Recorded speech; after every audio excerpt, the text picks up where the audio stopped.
Hello, and welcome back to Tommy's Top Picks Weekly Roundup Podcast, Episode 8. I'm your host, Tommy. I'm here with my co-host, John.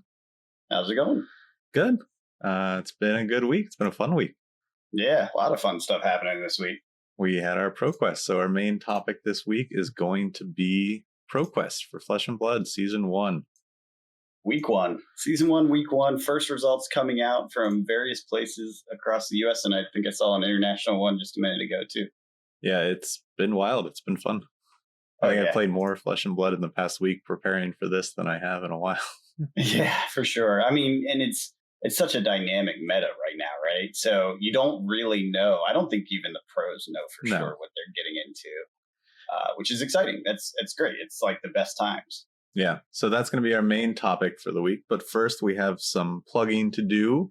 We have our giveaway happening as we rapidly approach 100 subscribers. We broke 80 this week, so we're getting very close. So again, if you are listening to this, leave a hashtag MetaZoo or a hashtag, what do we want to do? Fab is fine. Hashtag Fab. Put that in the comments below, and that will each enter you into a lottery to win one of two boxes, a box of first edition Everfest or a box of second edition MetaZoo Cryptid Nation.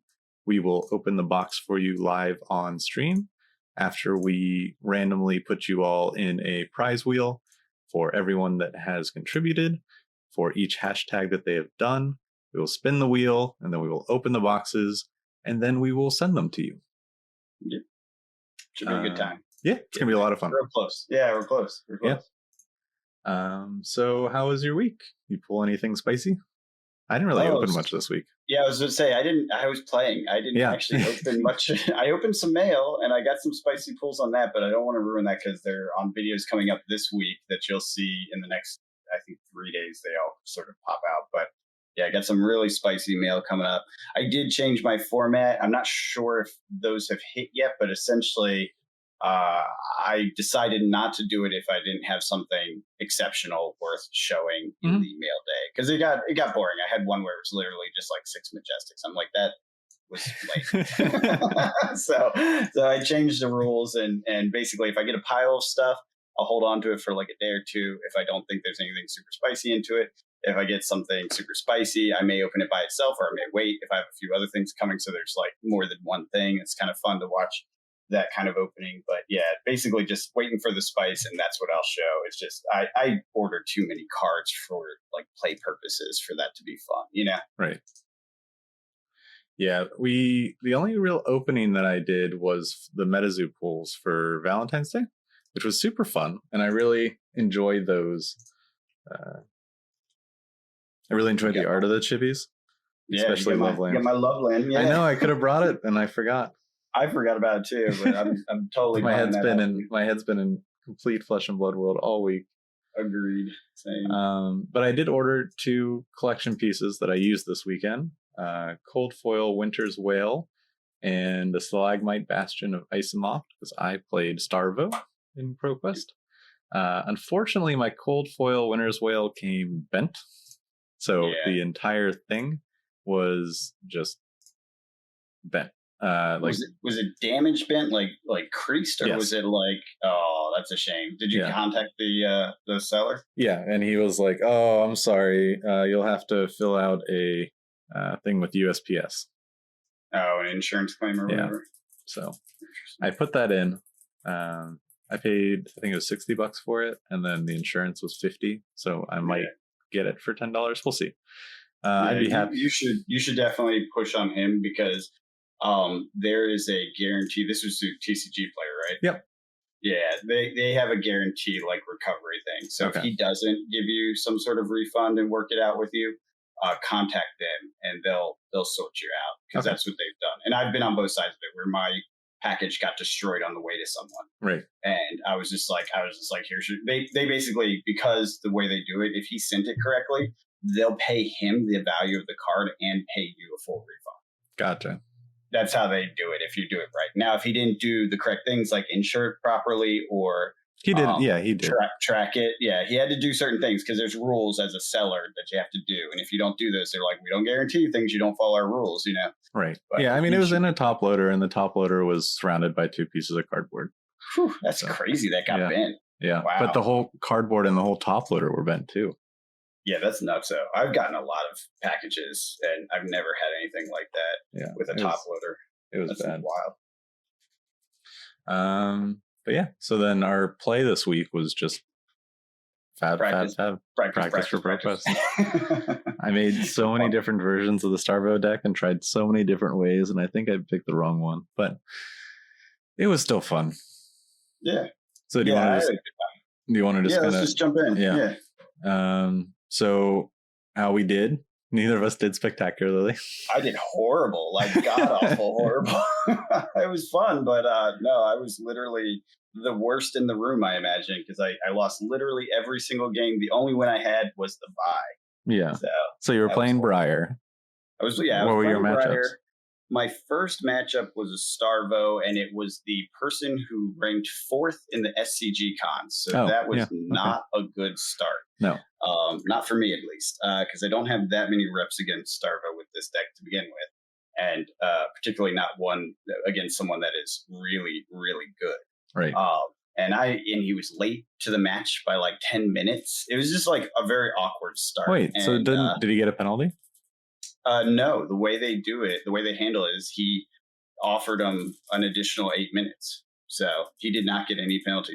I think it's judge's call. And in this case, because it was the first match, he was just like, you guys will have 8 additional minutes to play. I wasn't too the guy next to me got 3 additional minutes, which was really frustrating when they finished and we get to my part of the story. Oh yeah, for sure. But yeah, it was a tough fight. He was very good. I screwed up multiple things like triggers and certain things. He was very kind for my screw ups. He let me take back some stuff when I screwed up. There was an interaction I never knew about that Channel Lake Frigid makes it cost 1 to use the tunic, and therefore you don't. I had no idea that was a thing because while it is frostbite tokens too. Yeah, I know, and we've never played it that way, and I've never seen it played that way. And honestly, I just assumed you were pitching for it. No, why would you pitch for it to get 1? That doesn't make any sense. No. You never pitch for it. Yeah, no, I didn't mean like the tunic. I just meant like your other abilities. Oh yeah, other abilities for sure. But the tunic is explicit. It doesn't have a colon on it. Right. It's just instant dash, which in the rules itself, it says all activated abilities will be in this format. Yeah. Ability type, resource, dash resource colon. It says explicitly it will have a colon in the rules. That's not true of tunic. And so I assumed it didn't count. It does.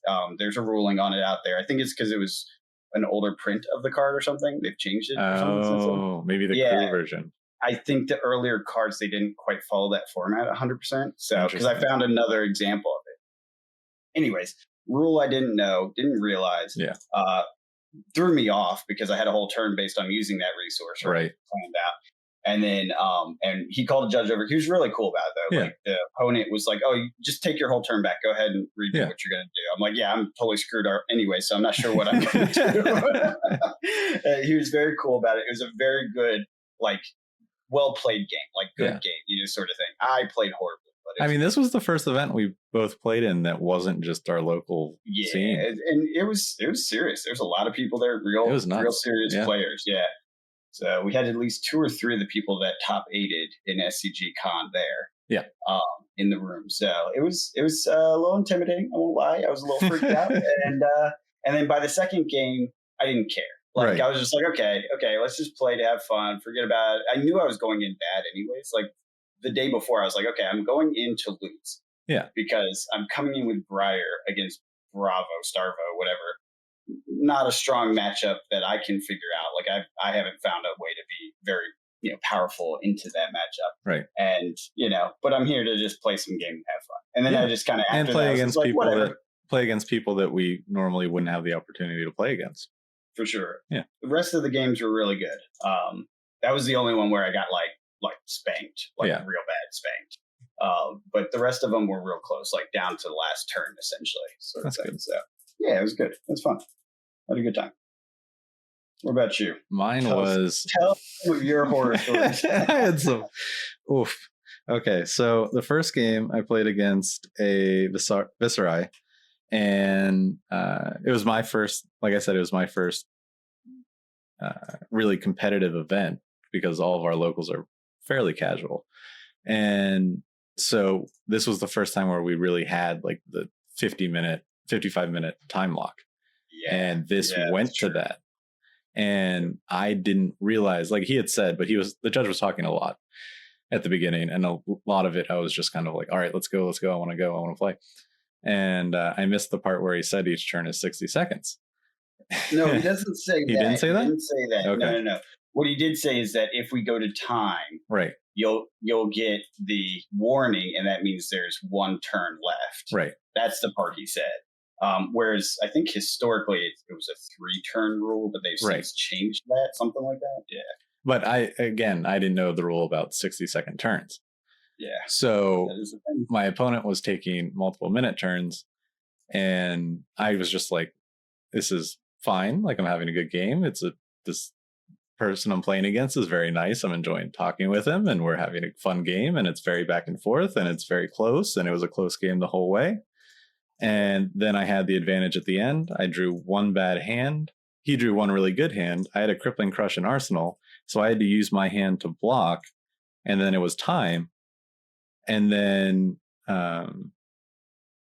during his last turn, where I had to block, and I was up a couple points, and basically me full blocking then meant that my last turn to end the game was just drawing up.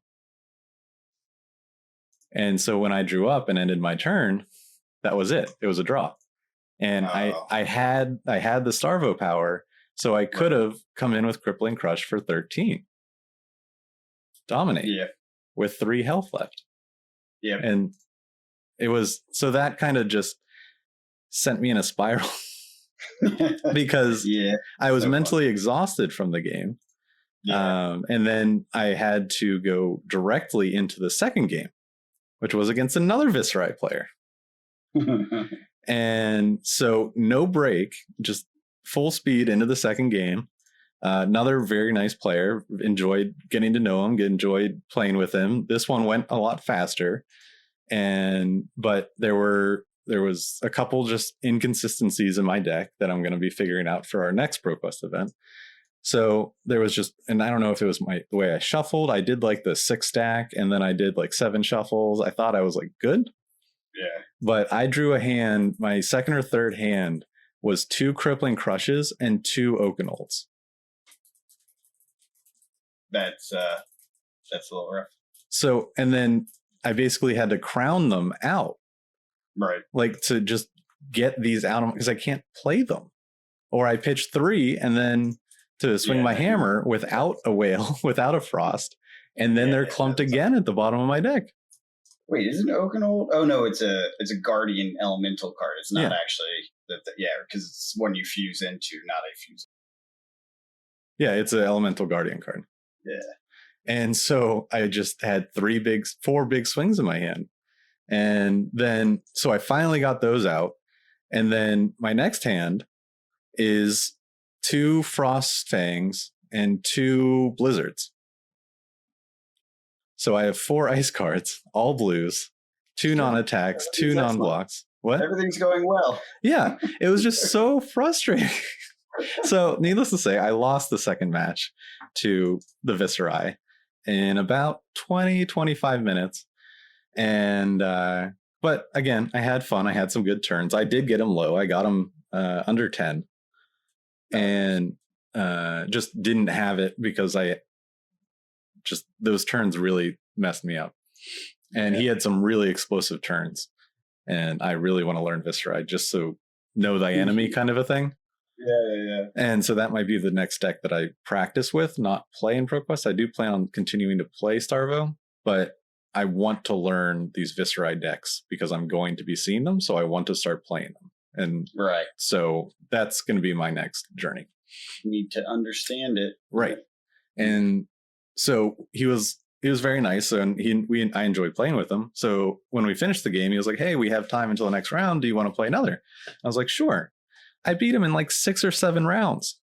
Yeah, sometimes the deck screws you, man. Yeah. Like it is a factor. I've seen it more than once. It's why I take the time to do more shuffling, and sometimes that doesn't help.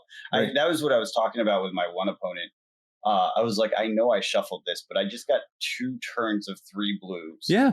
That doesn't happen in this deck. I have a ratio of 1 in a Right. hand at best, right? It just doesn't happen. And I got 2 turns in a row with 3 blues. Right. And I shuffled. I know I shuffled like quite a bit. So sometimes you just get screwed. Yeah. It happens. It was frustrating. But then, so going into game 3, unfortunately, my opponent had dropped, but did not tell the judge. Yeah, So walked out. He just walked out, I guess. So I got my break there. I got to take some time off, you know, right. Have my snack, use the restroom, and down some water and get ready for the next game. And so I got my cheeky win there with the drop player. And then, so that makes me 1-1-1. And then I go against an Oldham, which is always fun to play. This was a very good Oldham player. He had clearly been playing Oldham since Oldham came out. And this is the guy I didn't play, right? Right. Because I played one of the Oldhams. Yeah. Okay. Right. Yeah. Yep. And so the guy you didn't play, he was exceptional. Like he knew his deck in and out. Always had a defensive reaction ready for my big hits. Always just, and it was a nail biter, and it went almost to time. We had a couple minutes left. Yeah. But I got actually just a quick topic sidebar here on this. That's where the rule about the 60 seconds first became kind of common knowledge. Yeah. Because Oldham plays a very controlly long game, right? Right. And so what was happening is if your opponent, as an Oldham player, where you know you're going to go to time, right? If your opponent is taking too long to make decisions, you have to call a judge. And it's not like being an asshole. It's like, we will time out and it will be a 0-0 game. Like neither of us will get points because I know my deck will take a long time to finish what it's trying to do. Right. And so you call a judge over. It was like the rule. I think it was the guy who won the calling when Tariq won Patel. Patel won the U.S. Nationals. Mm-hmm. So you know how they had a calling at the same time? Yeah. So it was that guy who basically made it common knowledge because he won with Oldham in the U.S. calling. If you recall. Interesting. And he did an interview after. He's like, look, you have to do this, and this is the basic strategy, like the seed and shields and, and then ice whale, right? But the key is if your opponent is taking too long, you have to call judge over. It's not like to be a dick. It's because people have to use no more than 60 seconds or you will not make it through the game. Right. And he had to do it twice during his day. Interesting. So he knew, and he basically, that's when I first heard about it because he did an interview where he talked about it, I believe. So it's one of those things like, yeah, if you're a slower deck or you have, you're worried about time, you're allowed to call judge over and they'll track the seconds. And right. It makes it work so that you can get through some of these slower strategies. Right. So, because I was asshole move at all. At most, I feel like my turns were 30 seconds. Yeah. And that's typical, right? When you know what you're doing and you know your lines of play, it's nothing tricky. It shouldn't take you 60 seconds. 60 seconds is a long time. It is. Yeah. So, but sometimes people end up taking that long. So. Yeah. So I get him below 5, but he squeaks it out and he wins. And then going into game 5, I play another Oldham player. And that's the one I had played right before. Right. And he did beat me, but that was a close one. And he did not know Oldham. Right. No, he was definitely a newer Oldham player. Yeah, I think he had just built it for this tournament. And he's like, I actually play Runeblade all the time. It's like, that's what I play. I don't know what I'm doing here. It was funny, though. Yeah. But yeah, Oldham into Briar. And it was a very big difference between playing the two different Oldhams. Oh, I bet. And so this, the final 5th game against Oldham, I was able to win. He did get me down below 10, but I squeaked it out with a crippling crush. Nice. And no, I got him low with a crippling crush, and then I finished it off with an Autumn's Touch. Nice. But it was fused or bravoed, starvoed. Bravo. Okay, I was like, you can't fuse. Yeah. I was like, that's not a thing. No, the reveal, gotcha. the Starvo. The Starvo power. Yep. But so what do you think? Like, let's talk meta a little bit. We got to see a room full of things, right? Yeah. There was a lot of Starvo. I didn't see a room full of things. I saw 2 Viscerai and 2 Oldhams. You personally, but if you looked around the room, there was a room full of things. I guess. I heard half was Starvo. I think there's like 13 Starvos out of 32. It may have been about half, but the rest was pretty well split because we had Viscerai, one of which went to second place. We had Prism, which shockingly didn't place at all, and every other like top 8 I'm seeing, I haven't seen Prism in any of them. So Prism may be out of the meta this time, unexpectedly, like surprisingly, to the contrary of what everyone has been saying and thinking since those cards came out. I think I was one of the few people that I know that said, I'm not into Prism this meta. Yeah. It doesn't seem like the right move. Because one, everyone's talking about it, therefore everyone's going to target it, right? Everyone's ready to fight Prism. And so I was like, I don't want to do that. And 2, her cards are cool, but I didn't like the way they worked with Prism. Like, I mean, she's on the ProQuest Season 1 like material that we're using for the thumbnail right now. What do you mean? You like the marketing stuff? Yeah. That's because she's awesome looking. Well, that doesn't mean that the meta's about her. You don't make the marketing. But Everfest just came out. Why isn't it Starvo? It should be Starvo. Yeah. I think because they just had a bunch of stuff with Starvo, the armory and all that. Yeah. Remember? Okay. They just had a bunch of marketing material around Starvo. Yeah. So. But then why go back to Monarch? That's a good question. And maybe they thought she was. Could be. Shit. They were like, we really like these cards. I mean, again, everyone on the internet was saying Prism's the thing you have to pay attention to. She's hard. She's going to be even more powerful. New cards are excellent. I'm not seeing it. And clearly the matches aren't holding up. What else do we see around the room? Had the Oldhams. I saw 1 Dash. There's 2 Briars, one of which got to top 8. Mm-hmm. I was one of them who was the absolute worst. So that says something about me, not Briar, into the meta. Just take that home with you guys. Just because I sucked with Briar doesn't mean Briar can't do it. She got in our top 8. I know there were more Oldhams than the 2 we played. Were there? Okay, I wasn't sure about that. Yeah. Was there any like Azalea or Dash? You said you saw Dash. I saw 1 Dash. It was a Dash, okay. I didn't see any Azalea, didn't see any Lexi.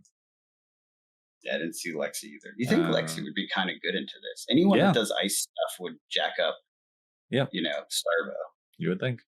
Viscerai is nasty. Yeah. Some of these new Everfest cards. Chain. Was Chain in the top 8? I know there was at least 1 Chain in the room. I didn't see Chain. He didn't get to the top 8 then. I don't know. I don't know. Yeah, I don't think he did. But yeah, he was in the room too. So I think Chain's going to end up being the one to beat. He's got some nasty combinations. Yeah, I mean, there were some, like, I had to reread some of the cards during my matches with the Viscerai. Like, I was just reading the card and it's like, oh, this creates 5 rune chains? Yeah. For 0? Yeah. What? Rune Blade is so gross. Yeah, this is balanced. Yeah, it's totally balanced. It's great. Flesh and Rune Blood strikes again. That's right. I told you, man. That's what the game's called. So let's talk about some of the other ones we've seen, because I think that kind of I want to feed into this idea of the meta and how it's very much not decided yet. Oh no, I totally don't think it is. And I the amount of differences from like Tulsa. What was their top 8? I don't want to click because misclick noises. Click noises. I'll find it. Where was that? It was in the general fab. I'll find it. Hold on. Oh right, we were talking about today. But there's another one for what was it? Here it is. Colorado. You find it? 2 Bravo, 2 Starvo, 1 Lexi, 1 Katsu, 1 Viscerai, 1 Chain was the top 8. Katsu and Lexi. Yep. No Prism. What? Yeah, again, no Prism, but these like complete outliers you wouldn't expect. What in the world? And then top 4, Viscerai Starvo and Bravo Lexi. So Lexi made top 4. Ooh, that's exciting, because Lexi's hard to play if you ask me. And then you gotta be badass. Top 2 was Viscerai Bravo and Viscerai 1. So it's similar to ours, was Viscerai Bravo, except Bravo 1 for us. Interesting. Correct. Yeah. So I got a top 8 from Colorado today. Chain, Oldham, Starvo, Viscerai, Starvo, Dash, Starvo, Viscerai. Dash. That's What's that? Dash. Yeah, Dash made it to top. And someone said, you know who I'm rooting for? Lone Dash, go. So this tells me we're in a ridiculously good meta. Yes, Yeah. Starvo's the shiny thing that everyone wants to play with and seems to play the new thing. Pretty easily, pretty powerful, right? Yeah. Like not easy, not Briar easy, but it's an expensive list. Hard. Yeah, no kidding. Right? This freaking shield needs it. Because you need both shields for different matchups. Yeah, you do. And the crown ain't cheap either. Right. It definitely is not. And I want that crown. I'm so sad. I was talking to someone about it. I did a trade last night. I traded a box of Nightfall for the shield. And not the ice shield, the old one, because I wanted a cold foil one. Right. And I've wanted it for a while, and I just put it off. And then finally I'm just like, screw it, I'm going to do it. And wait, you traded a box of Nightfall Metazoo for... Yeah, for the shield, for the Ram's Head cold foil. What? That's more than $200, isn't it? They're both more than $200. Oh. They're about the same price. It was like $10 difference. Okay. Yeah, I looked it up. It was fine. And I'm like, yeah, it's okay. And he's like, dude, I'll give you a discount if I pull the ice shield. Because I told him, we were talking for a long time. He was like, oh, you're looking for the other stuff? He's like, if I pull it, I'll sell it to you for like $10 under, just to kind of make the difference up. Yeah, because the Bastion of Ice and Lost shield, Stalagmite, yep, that is what keeps Starvo competitive against Viscerai, I think. Oh, hell yeah. Without that? Although I've had people argue with me about that. At the shop we were talking, like, as, you know, between matches, they're like, I don't know. So much damage mitigation. I'm like, yeah, but the disruption's huge for it is big combo. And like, every big problem. You can block more than 4 if you disrupt correctly. You gotta know what you're doing, but you can. You watch for when they attack early with a go again, an attack with go again, because you can't block the non-attacks. Mm-hmm. So you wait for an opening.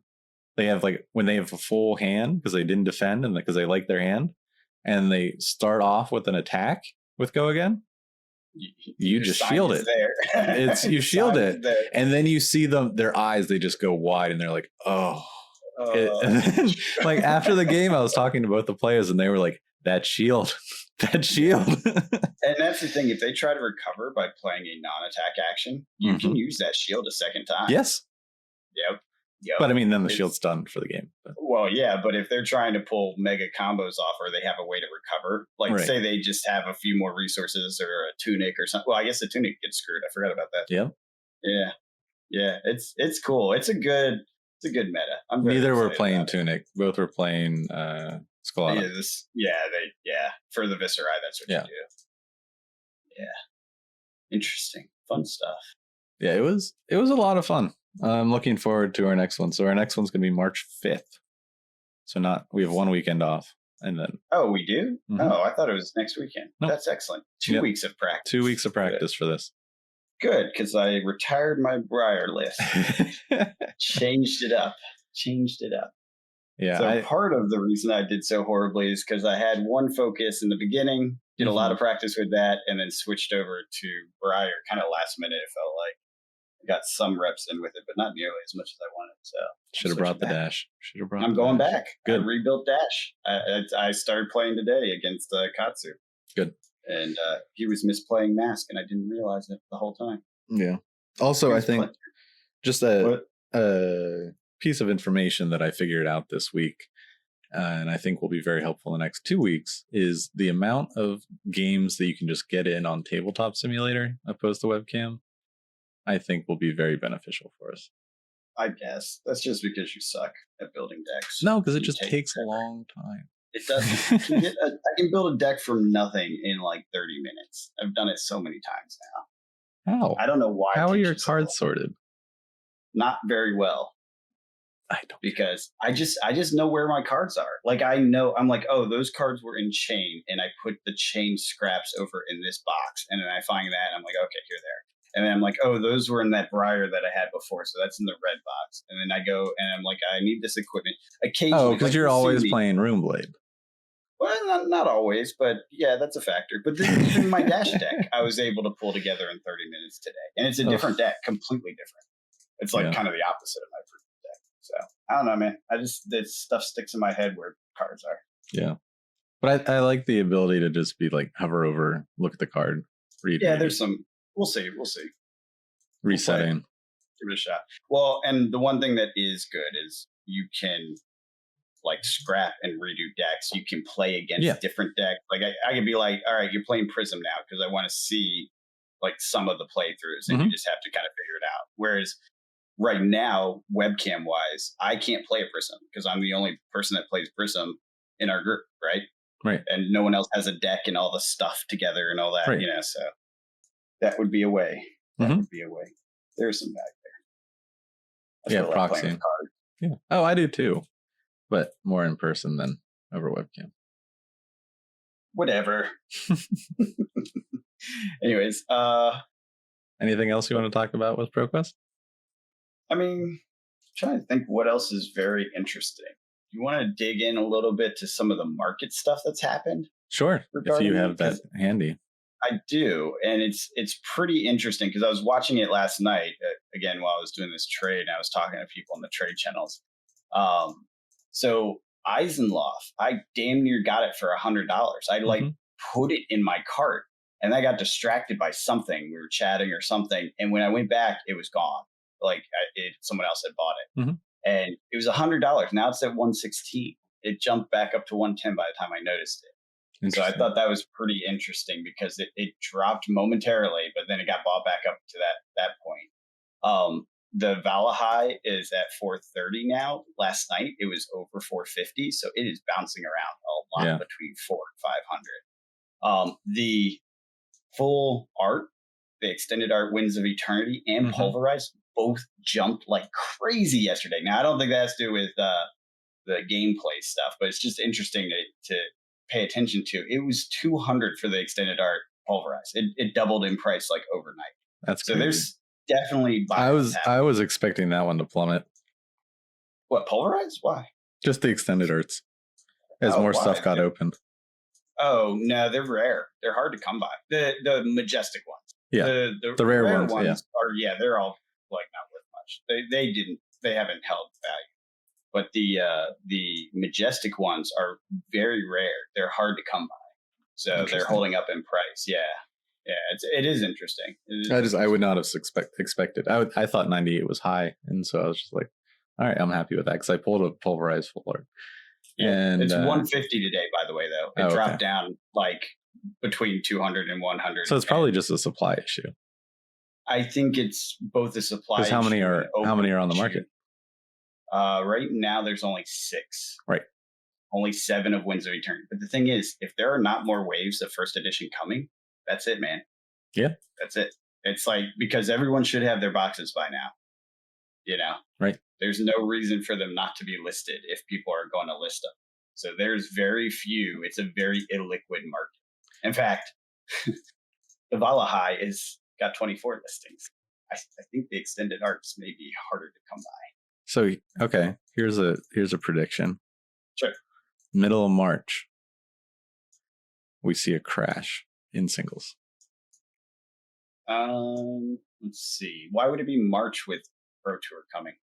ProQuest is over. Yeah, but Pro Tour is in May. A lot fewer people are going to be playing at Pro Tours and ProQuests around the country. You think? I don't know if that's true. How many ProQuests go on? Well, they didn't. All 2,000 shops in the U.S. definitely did not get a ProQuest because we know for a fact it doesn't. So, but the ProQuest season is over March 13th. Yeah, but then there's Pro Tour. Why would you have less demand for the cards that are going to give you a shot in Pro Tour? Because it's not only the Pro Tour players that are there; it's a calling as well. That's a CC calling. Right. So that's just one. It's going to be the same demand. It's going to be, well, let's think about it. So we got about 32 players. How many shops do you think managed to run a ProQuest out of the 2,000? I have no idea. Let's be generous and say 1,500. That is really generous. I don't think that's even close. 1,000? Yeah, because I think it was more like 500. Okay. Because I don't know. Like, I'm shooting out of. So of our shops in the area, there's like 4 or 5 shops within a region, like within the Philly area, right? Only one in Philly got it. Right. So I'm thinking 1 out of 4, right? Yeah. And so the one we're going to is up middle of Jersey. So even if we did, let's just do 1,000. It's fine. Well, that's a lot more players. So that's 32,000 players. And then the Pro Quest is going to be, I think 2,000. They said is how many they're expecting. A Pro Tour. Yeah, Pro Tour. That's what I meant. I thought it was 200 players for the calling. I don't know. Yeah, that's what I mean for the whole event. I think they said 2,000 is what they were expecting, something like that. I not everyone's going to play that out of my butt. Calling though. I mean, what else are you going to do there? I feel like a lot of people there. You're going. You don't plan on playing in it. I might play in it. Okay, now. I know, because I had fun at ProQuest. Right? Yeah, exactly. Good. I'm glad. That's what I want to hear. That's what I want to hear. I wasn't originally. You're right, but now I'm like, well, maybe I'll give it a shot. Why not? I'll be there anyway. Yeah, exactly. I'll be there. Might as well play some games. I get knocked out early, and then I can go do the other stuff that I was going to do. Right. Yeah. But so let's just say it's 1,500 people. Say it's 1,000 people playing. Yeah. I still think there's demand for cards from that. And plus, people are going to want to play these cards long beyond this, right? Sure. But I think the big thing that changes the values on these cards is unlimited and what happens there. Okay. Yeah. So that's supposed to be announced in a week or two, right? Right. End of the month. Yeah. No. So a week. Yeah. Yeah. We're in the short month. Yeah. I mean, yeah, but I don't know if they said it was going to be literally the last day of the month or no. You just said end of the month, so we could be a week away. It could be this week. Yeah. So if there's a big announcement about unlimited, these prices will drop. If it's going to be if they say there's no unlimited, these prices are going to skyrocket. Right. Right. And both have been speculated on quite a bit. So I honestly don't know at this point. My guess, and this is purely a guess, is that some people in the market have more inside information than others, and that's why you're seeing these buyouts on these, because they're trying to get ahead of the news announcement that happens in a week. Right. I mean, I saw someone on Facebook that bought 30 of the lanterns, the full art cold foil lantern. 30 of them. Why would you buy that? They're really pretty. I want one. Yeah, but 30? That's the spec. That's not. Oh, that's sure. not of course. They're pretty. They're what, $25, $26? I think they were 30. Yeah. But yeah. So, I mean, I think there's information out there. Now, again, there could be just people buying out stuff to try to manipulate markets, right? To get people to jump in on that train. So you got to be careful with that sort of stuff. But I wonder what that. Wow, the non-cold foil is dirt cheap. Yeah, it's cents. Cold foil. Yeah. It's such a useful card. I guess because there were so many of them. Because I definitely pulled. Isn't it a common? Yeah, I have a stack of them. Oh no, it's only rare. You're right. I thought for some reason it was majestic like the others. No. Okay, that explains that. Yeah. Wow, that shouldn't be $30 then. Right. A rare cold foil, that shouldn't be $30. Right. That just came out. That should be $10. What the heck? That's weird. Yeah, I looked at it when I first came out. I was like, oh, if it's $10 to $15, I'll grab one. And then I saw it was almost 30, and I was like, maybe not. Not a big deal. Yeah. I'll put that money towards the other stuff I need. We got to get the Eisenloft. I got to get the, the cold foil mask. I don't think I have that coming yet. And the crusher is the only thing I'm missing. Yeah, I didn't pull a crusher yet. I pulled a non-cold foil, but I didn't pull the cold foil. So I'm only missing 3 cards, which is cool. I feel like this was such a fun collection to get. Yeah. I'm definitely going to be opening up one more case. Yeah, me too. I just ordered my Rudy kit. So I just I'll crack another kit. Yeah, it was what was it?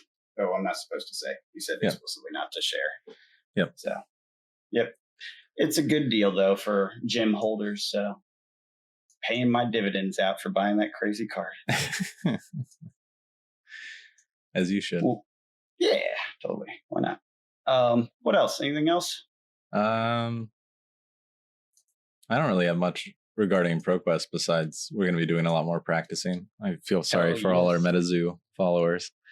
Well, we have some MetaZoo stuff, don't we? Oh, no, the booster box game just went out today, so that was the end of that. Yeah, so we could talk about that a bit.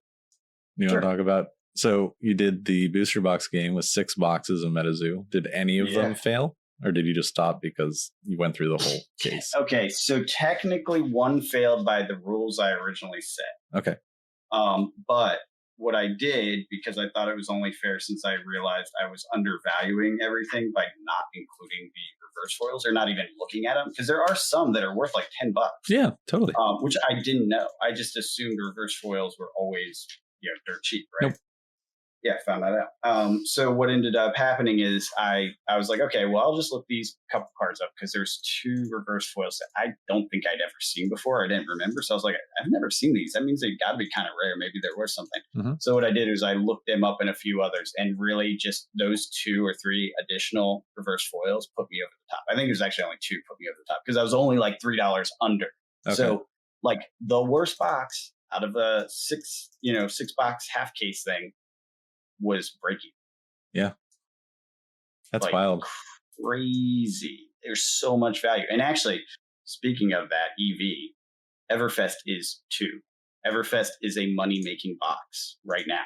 If you crack it and sell the cards, you make money. Like almost every time. Not 100% of the time, but almost every time. You're going to do an Everfest booster box game? Well, since I'll be cracking a case, maybe I do that. But I like to do this as a background to my market updates. Yeah, so that's true. So it's kind of the same. I guess thing. I can do it and then just kind of like do it as the rundown when I do the card, like the value rundown. Well, yeah, you kind of do that anyways. We won or not, I guess we could do that. Yeah, that's fine. But yeah, I mean, right now at least. Now this is the other thing that's interesting about the Mezzo. The price fluctuations were significant, but they kind of matched up, which is nice. So as the boxes went up in value, so did the cards, and vice versa. When they went down, so did the cards. By the end, I guess in the beginning, a lot of different cards had a lot of value.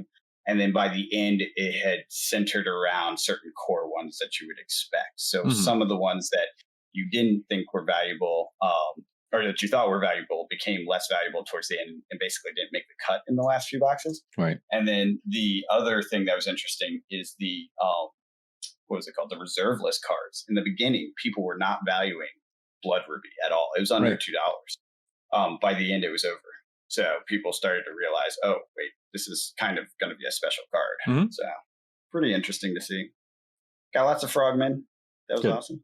Good. But yeah, the whole case ended up selling for, and this is at the end, so not selling along the way, but if I had done it all at once at the last week, which was basically, I don't know, maybe a week ago by the time people are hearing this, it ended up at $888, and the box went for $515 when I bought it, or the case, half case. So, wow. A little bit of money, but not a multiple. Not a multiple. Right. So it's still wild. God boxes. I mean, that one box was insanely good. Yeah. But you're making money. Like, cracking it makes you money if you sell the cards. And again, I'm not pricing in everything. I'm just pricing in the like spiciest stuff. Right. So if you want to price in some of the reverse foils things you don't care about, maybe you could have gone to 2. You probably could have. You probably easily get to 2x, and you might even be able to essentially sell like 1 or 2 of the good cards per box, and then a bunch of the reverse foils, and then make your money back. So you have a free box essentially. Right. Like, I'm thinking for someone who's like trying to make a collection so they can play and stuff, that might be an economic way to do it. You sell like 1 hot card that you won't really play with, right? 1 or 2. Bring down the cost of the box. Yeah, exactly. And then a couple of the reverse foils that go for a couple bucks, but not a lot. You get rid of most of those. And then you have all the regular non-foils to play with, and you still have some of the real hot stuff to hang on to as part of your collection. So I think if I was doing it like trying to pinch pennies to make sure I could get as many cards as possible without spending too much, that would probably be how I'd go about it. Which is what I did with Magic. Remember how I was doing that with Magic? I was basically selling the top cards and buying another case or another box. So it's a good way to make get a collection together. That's for sure. Yeah. So I guess that kind of leads us into the videos that we put out this week. So we do have a bunch of videos on YouTube. And this week we finished up your MetaZoo booster box game. Yep. Next week, this week we also did, I did a Fusion Strike booster box game. I don't think I'll be continuing it, but you can watch it to figure out why. And then I did a video on the Brilliant Stars build and battle boxes that came out as pre-release kits this week. Those cards are so cool. That was well received. Yeah. So I'm going to be doing the Brilliant Stars booster box game next week, starting when it comes out on Friday. Hopefully I can get a box by Friday. Yeah, that's the challenge right now. Yeah. So I ordered 2, and then I got a message saying, hey, we get our allotment like a week later. Hey, we get our allotment at the beginning of March, and we'll ship it out then. Yeah. And I was like, what? It comes out the 25th. Oops. Yeah. Which is also frustrating because then I was like, oh, well, I'll just grab one at Red Caps on Thursday. Wait, because that is the day before it comes out. Yeah. So I can't. Oh, right. Yeah, I guess they probably wouldn't have it available, would they? Because that's like a rule. Yep. It's a shame. So, yeah, speaking of Red Caps, by the way, awesome place to do our ProQuest. So happy that our local shop was the one in the area that did it. And they did an amazing job. They did a great job. It was really good. But I was talking to the host, the guy who runs all the Fab events. And I don't know if he wanted his name said, but and so Kamigawa set boxes. They got 64 in, and this isn't a huge shop. It's a big shop, but it's not a huge shop, right? It had 64 boxes in. All of them were sold in 3 days of the set booster. That's wild. Supplies there. Or demand's there. The demand is hugely there for the pretty art cards. The draft boxes were still on the shelf. So, I took a peek at, I feel like draft is the way I would want to play Kamigawa, though.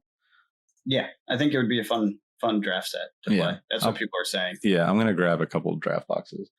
But I think, because I was looking at the meta and reading some articles about it since it came out on Arena and stuff, and none of the cards are really being played.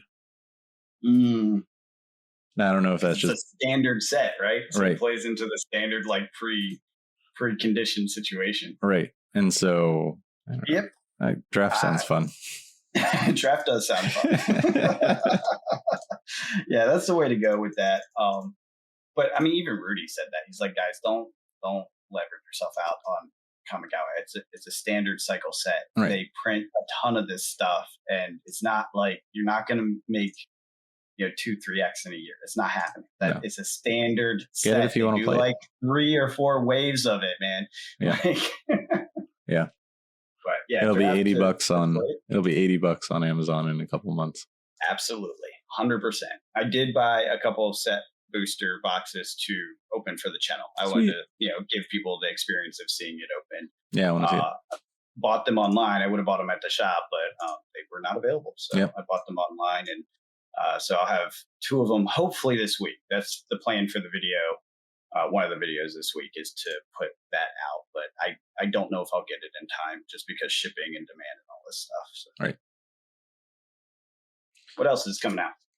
You had your amazing combo with Briar versus Azalea.